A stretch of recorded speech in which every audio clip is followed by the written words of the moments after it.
Depuis maintenant plus de 2 ans, les hôpitaux réussissent à faire face à la crise Covid grâce à la mobilisation exceptionnelle de leurs professionnels.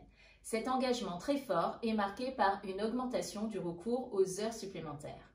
Bonjour, bienvenue sur la chaîne YouTube du Centre hospitalier Sud-Essonne d'Ordan-Étampes. Je suis Delphine Lemaire-Brunel, directrice adjointe en charge des ressources humaines et des affaires médicales. Et aujourd'hui, je vais faire un focus sur les heures supplémentaires à l'hôpital. Qu'est-ce que les heures supplémentaires et quelles sont les règles qui les encadrent?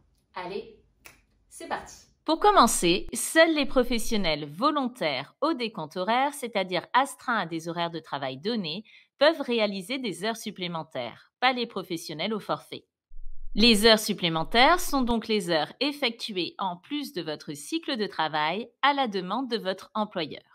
Ainsi, de façon caricaturale, vous ne pouvez pas vous compter d'heures supplémentaires parce que vous arrivez plus tôt que prévu, du fait par exemple des transports, ou alors que vous restez un peu plus tard après vos horaires de travail en attendant l'heure de sortie d'école de vos enfants.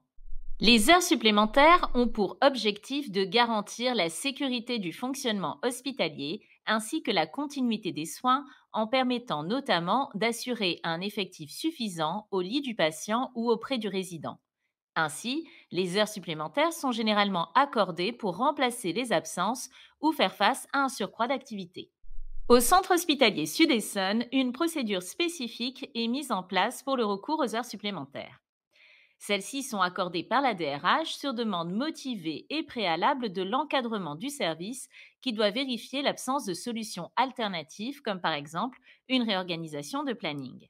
L'avis de la direction fonctionnelle concernée est ensuite requis et une fois l'accord express de la DRH obtenu, le cadre du service peut lancer une mission sur la plateforme Hublot. La plateforme Hublot est la solution choisie par le CHSE pour solliciter, attribuer et suivre les heures supplémentaires des professionnels de l'établissement. Elle propose une traçabilité des demandes et des réponses qui permet de garantir transparence et équité dans l'attribution. Comme toute période de travail, les heures supplémentaires sont soumises aux règles de gestion du temps de travail, à savoir, tout d'abord, ne pas dépasser un total de 48 heures de travail sur 7 jours lycée, heures supplémentaires comprises. Puis, avoir un minimum de 12 heures de repos entre 2 périodes de travail. Ensuite, bénéficier de 36 heures de repos consécutifs dans la semaine. Et enfin, avoir également 4 jours de repos hebdomadaires sur 2 semaines. Et au global, vous ne pouvez pas faire plus de 240 heures supplémentaires dans l'année, soit en moyenne 20 heures par mois. En s'inscrivant pour effectuer des heures supplémentaires via Hublot, les agents de l'hôpital s'engagent à respecter ces règles lorsqu'ils se portent candidats pour une mission. De même, les cadres qui sélectionnent les remplaçants s'engagent à vérifier ces éléments lors du choix parmi les candidats. Il s'agit donc d'une responsabilité réciproque. Évidemment, des heures supplémentaires ne peuvent être décomptées que si vous avez déjà réalisé le temps de travail qui était attendu de vous. De même, les heures supplémentaires ne sont en théorie pas accessibles aux agents à temps partiel. Elles le sont à titre exceptionnel de façon marginale en l'absence de solutions alternatives et dans la mesure où le temps fait en plus ne conduit pas un agent à temps partiel à travailler en réalité à temps plein.